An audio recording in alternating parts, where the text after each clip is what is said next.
Bismillahirrahmanirrahim. Assalamualaikum warahmatullahi wabarakatuh. Syukur alhamdulillah kita bisa berjumpa lagi di channel ini. Shalawat dan salam selalu dan tetap tercurahkan kepada junjungan kita, Nabi besar Muhammad Shallallahu Alaihi Wasallam. Allahumma sholli ala Sayyidina Muhammad wa ala ali Sayyidina Muhammad. Hazrat. Hanma persaya. Harapan dan doa saya, semoga saudaraku semuanya selalu diberikan kesehatan, dilapangkan rezekinya, diampuni dosa-dosanya, dan dipanjangkan umurnya. Amin, ya Rabbal Alamin. Sahabat beriman yang dirahmati Allah, ada sebuah kisah diceritakan bahwa seorang lelaki melewati sebuah kawasan perkuburan di suatu malam yang kelam dan sunyi. Tiba-tiba, dia terpanggang suatu cahaya terang benderang yang muncul dari sebuah kubur dan terus menjelang ke langit. Dia tertegun dan kagum melihat kejadian itu. Dia berpikir kemungkinan kubur ini adalah kubur seseorang yang sangat istimewa. Ia seorang waliullah, ulama, atau orang soleh yang istimewa kedudukannya di sisi Allah Subhanahu wa Ta'ala. Kemudian diambilnya sebatang kayu lalu dipacak di atas kuburan yang bercahaya itu. Keesokan harinya, lelaki itu datang lagi ke kawasan perkuburan itu dengan ditemani beberapa orang kampung. Dia ingin menyelidiki dan mengetahui kubur siapakah yang sangat ajaib itu.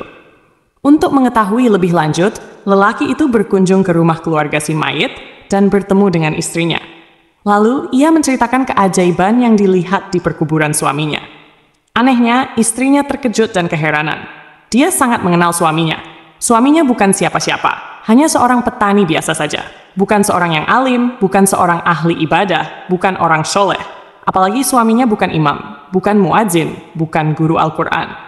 Bahkan suaminya tidak pandai membaca Al-Quran dan dia tidak pernah mendengar suaminya membaca Al-Quran.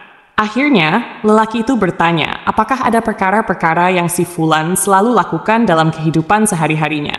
Akhirnya, istrinya teringat suatu perkara yang selalu dilakukan oleh suaminya. Setiap kali sebelum tidur pada malam hari, suaminya selalu mengambil wudhu, kemudian masuk ke dalam suatu ruangan. Lalu, diambilnya Al-Quran di atas rak, dicium dan dipeluknya dengan penuh kecintaan dan kasih sayang. Setelah itu, dia akan duduk dan membuka Al-Quran itu sehelai demi sehelai, seperti sedang membaca. Padahal, ia seorang yang buta Al-Quran. Dia akan meraba-raba ayat-ayat Al-Quran itu dengan tangannya, seolah-olah sedang menyentuh dan membelai sesuatu yang sangat dikasihinya.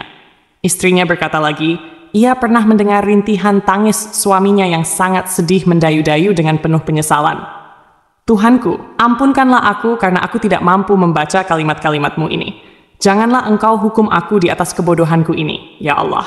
Wahai kalam Allah, maafkanlah kesalahanku. Aku tidak mampu membaca kalimat-kalimatmu, aku tidak dapat bersahabat denganmu, aku tidak dapat memahamimu, tapi aku sangat mengasihimu. Aku sangat mencintaimu, wahai kalam Allah. Janganlah engkau mendakwa aku, jangan engkau menuduh aku di hadapan Allah di akhirat nanti. Kemudian lelaki itu meminta untuk melihat Al-Quran kesayangan suaminya itu. Benar saja dan sangat mengharukan. Setelah dia melihat naskah yang mulia itu, terlihat lusuh helaiannya. Kelihatan sering dibuka berkali-kali, dan ada bekas-bekas air mata di kertasnya.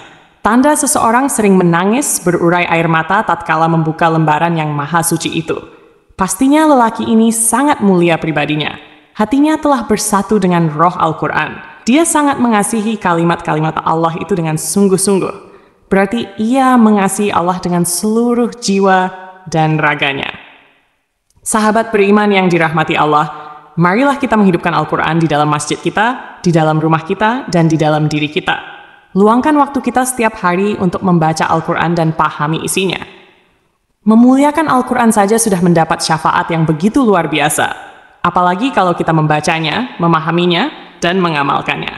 Subhanallah wallahu alam bishawab. Demikian yang bisa saya bagikan. Semoga bermanfaat untuk kita semua. Amin ya Rabbal Alamin. Assalamualaikum warahmatullahi wabarakatuh.